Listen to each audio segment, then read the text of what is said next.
Everyone, this is Ankita Awasthi. Welcome to my channel Ankita's visions. तो आप सभी के लिए जिसका आपको इंतजार था, फिलहाल उसकी मेरिट लिस्ट आ चुकी है। विश्व भारती ने अपनी फर्स्ट मेरिट लिस्ट को आउट कर दिया है। कैसे चेक करना है, क्या चेक करना है, उसके बारे में आप यहाँ पर देख लो। आपको कुछ नहीं करना है, डायरेक्टली आप विश्व भारती इसमें आप लिखोगे। डायरेक्टली क्या लिखना है मैं आपको बता देती हूँ। विश्व भारती यूनिवर्सिटी, आप यहाँ पर जब जाओगे तो जस्ट आपको नीचे स्क्रॉल करना है और ये सेकंड नंबर, इसका जो आइकन है ना, ये रेड कलर का है, ये याद रखिएगा। इस पे आपको क्लिक करना है और इसको क्लिक करने के बाद यहाँ पर आपका ये 2020 ये देखो लिखा हुआ है एडमिशन पोर्टल, आपको यहाँ पर क्लिक करना है। यहाँ पर क्लिक करने के बाद या तो आप जस्ट यहाँ आ जाओ, यहाँ आने के बाद ये देखो मेरिट लिस्ट लिखा हुआ है।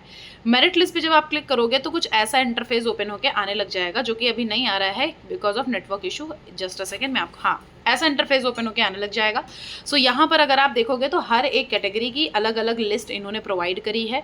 तो यहाँ पर देखो ये कंबाइंड है। कंबाइंड मतलब कि जितने बच्चों ने यहाँ पर रजिस्ट्रेशन किया है उन सारे बच्चों का नाम यहाँ पर लिखा हुआ है, ठीक है। और यहाँ पर अगर आप देखोगे तो ये इसकी 26 को आई है, ये 26 को आई है, 26 को आई है, 26 को आई है।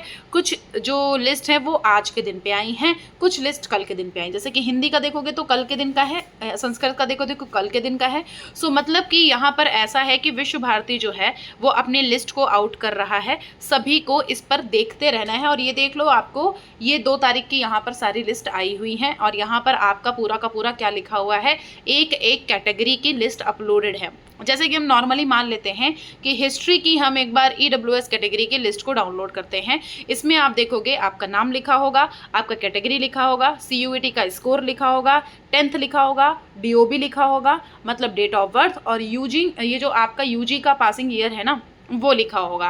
ये लिखने के बाद अब बच्चों के मन में ये ख्याल है कि मैम हम यहाँ पर कैसे आगे प्रोसीड करें, हमको कब यहाँ पर जाना है, क्या करना है, इन सारी चीज़ों के बारे में काफ़ी लोग पूछ रहे हैं कि मैम अब आगे का प्रोसीजर क्या है। आगे आपका प्रोसीजर, इन्होंने कोई ऐसी लिस्ट प्रोवाइड नहीं करी है जिस लिस्ट में इन्होंने ऐसा कुछ लिखा हो कि मतलब आप इसके बाद कुछ ऐसा करो। आपको सिर्फ करना ये है कि अपनी ईमेल चेक करते रहना है, अपनी मेल आईडी को चेक करते रहना। जैसे कि अगर देखोगे तो ये 4 तारीख में आज इनकी आई हुई है। अभी और जो लिस्ट हैं वो लिस्ट अभी यहाँ पर अवेलेबल नहीं है, धीरे धीरे करके इनकी सारी लिस्ट आ जाएंगी। सो यहाँ पर आपको करना क्या, मैं आपको बताती हूँ। इन्होंने अभी कोई ऐसी नोटिस नहीं दी है कि आपको यहाँ पर जाना कब है, उसकी कोई नोटिस नहीं दी है। उसकी नोटिस कुछ दिनों में आएगी, ठीक है। अभी आपको क्या करना है, अपना पोर्टल लॉगिन करना है। अपना पोर्टल लॉगिन करके देखना है। पोर्टल जब आप लॉगिन करोगे तो वहाँ पर अगर पेमेंट करने का ऑप्शन आ रहा है, इसका मतलब समझ जाओ कि आपको वहाँ फीस को पेमेंट कर देना है, ठीक है। आज पोर्टल लॉगिन करो, नहीं हो रहा है, कल पोर्टल लॉगिन करो, नहीं हो रहा है, परसों पोर्टल लॉगिन करो। आपको पोर्टल लॉगिन करके पेमेंट का ऑप्शन आएगा, वहाँ पर पेमेंट कर दीजिएगा और फिर आपको वहाँ पर एक रिसिप्ट जनरेट हो जाएगी, उसको डाउनलोड करके रख लेना है। फिर आपको जब यहाँ नोटिस, बस इनका आपको एक बार वेबसाइट चेक करते रहना है कि इनकी कोई नोटिस आई तो नहीं है फिजिकल काउंसलिंग के लिए। फिर आपको यहाँ पर फिजिकल काउंसलिंग के लिए भी बताया जाएगा, ठीक है। उसके लिए बिल्कुल टेंशन मत लीजिएगा। फिजिकल काउंसलिंग इनकी जब भी होगी तो उसके बारे में इनकी नोटिस आ जाएगी। अदरवाइज यहाँ पर देखोगे ना तो कोई भी ऐसा नोटिस नहीं पड़ा हुआ है। यहाँ देखो हर एक उसकी लिखी हुई है, मतलब सिर्फ और सिर्फ यहाँ पर लिस्ट प्रोवाइडेड है, ना कि कोई भी फिजिकल काउंसलिंग के लिए नोटिस प्रोवाइड करी गई है, ठीक है। अब काफ़ी लोगों ने पूछा था कि मैम यहाँ का जो हॉस्टल प्रोसीजर है, हॉस्टल का क्या है क्या नहीं है, उसके बारे में हम थोड़ा सा जान लेते हैं। जैसे कि इनका प्रोस्पेक्टस है, इनके प्रोस्पेक्टस में एक बार पढ़ लो कि हॉस्टल मिलता है नहीं मिलता है, इन सब के बारे में ये क्लियरेंस आपको दे देते हैं। जैसे कि ई प्रोस्पेक्टस इनका जो है ना, इसको डाउनलोड करो। डाउनलोड करने के बाद जस्ट अ सेकेंड, इसको मैं ड्राइव में डाउनलोड करती हूँ। डाउनलोड करने के बाद यहाँ पर आप सर्च करो हॉस्टल, ठीक है। आप जब हॉस्टल करोगे ना तो ये देखो हॉस्टल का पूरा आ जाएगा, पूरा एक पूरा चिट्ठा लिख के आ जाएगा। लिखा हुआ है यहाँ पर कि 10 hostels for senior girls, 10 hostel हैं सीनियर गर्ल्स के लिए और 14 हॉस्टल मतलब 14 हॉस्टल्स हैं सीनियर बॉयज़ के लिए। तो मतलब कि आपको यहाँ पर ज़रूर से हॉस्टल मिलने के पॉसिबिलिटीज़ अच्छी खासी होती हैं, ठीक है। तो यहाँ पर देखो लिखा हुआ है कि hostel accommodation means hostel seat plus mess facility, मतलब आपको हॉस्टल प्लस उसी में खाना इंक्लूड होगा, ठीक। स्टूडेंट्स इंटरेस्टेड इज अवेलिंग, अगर आप यहाँ पर इंटरेस्टेड हो या मतलब हॉस्टल लेने के लिए, तो जब आपने एप्लीकेशन फॉर्म फिल किया था तो उसमें यस आपको करना था। और अगर नहीं भी किया है तो आपको कोई इशू नहीं है। आपका जब फॉर्म फिल हुआ होगा, यहाँ पर आपका यहाँ फॉर्म फिल हुआ होगा तो हॉस्टल जब आया होगा, अगर आपने यस किया होगा तो आपको यहाँ पर हॉस्टल मिलने की वो मतलब पॉसिबिलिटीज़ ज़्यादा हैं। देखो लिखा हुआ है कि स्टूडेंट अगर यहाँ पर हॉस्टल के लिए मतलब इंटरेस्टेड हैं तो लिखा हुआ है हॉस्टल वाइल फिलिंग ऑनलाइन विश्व भारती समर्थ एप्लीकेशन फॉर्म, तो यस किया होगा तो आपको मिल जाएगा। नेक्स्ट लिखा हुआ है no separate application for hostel will be entertained, मतलब कि कोई भी यहाँ का हॉस्टल का फॉर्म नहीं आता है।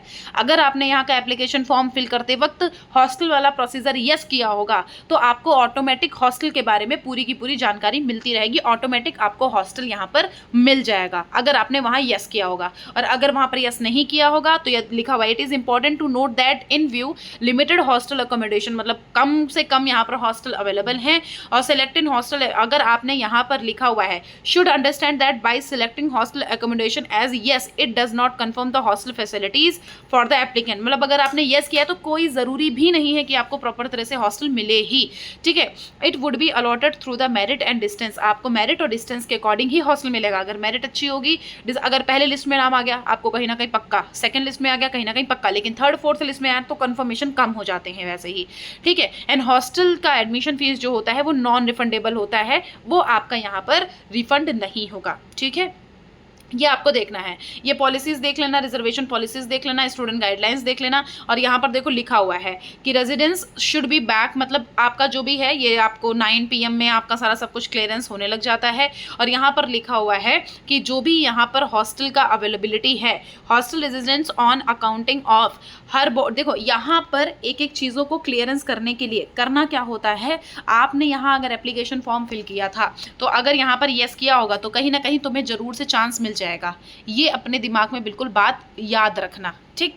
अब हम आपको बता देते हैं एक बार कि इनका फीस वगैरह का क्या सीन रहता है। फीस वगैरह के बारे में इन्होंने वैसा कुछ अपलोड किया है कि नहीं किया है, एक मिनट ये देख लेते हैं।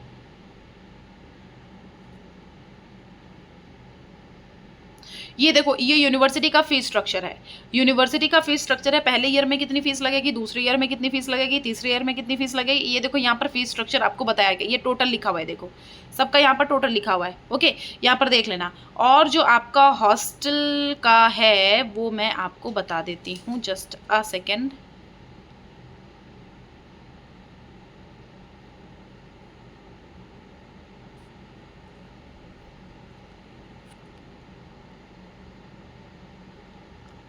देखो यही जो ये ऊपर लिखा हुआ है ना, इसी में हॉस्टल का है ये। मुझे लगा था एक पूरी लिस्ट ये प्रोवाइड करेंगे, लेकिन ऐसा इन्होंने कोई लिस्ट तो नहीं दिया है, इसी में इन्होंने लिख दिया है कि कितना क्या हॉस्टल वगैरह का लगता है।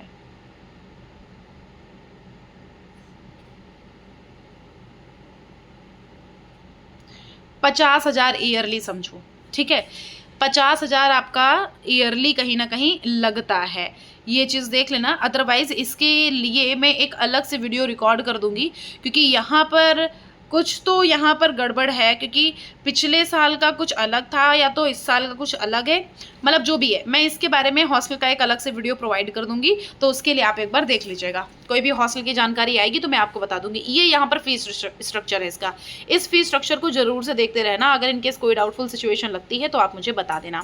थैंक यू सो मच बच्चों।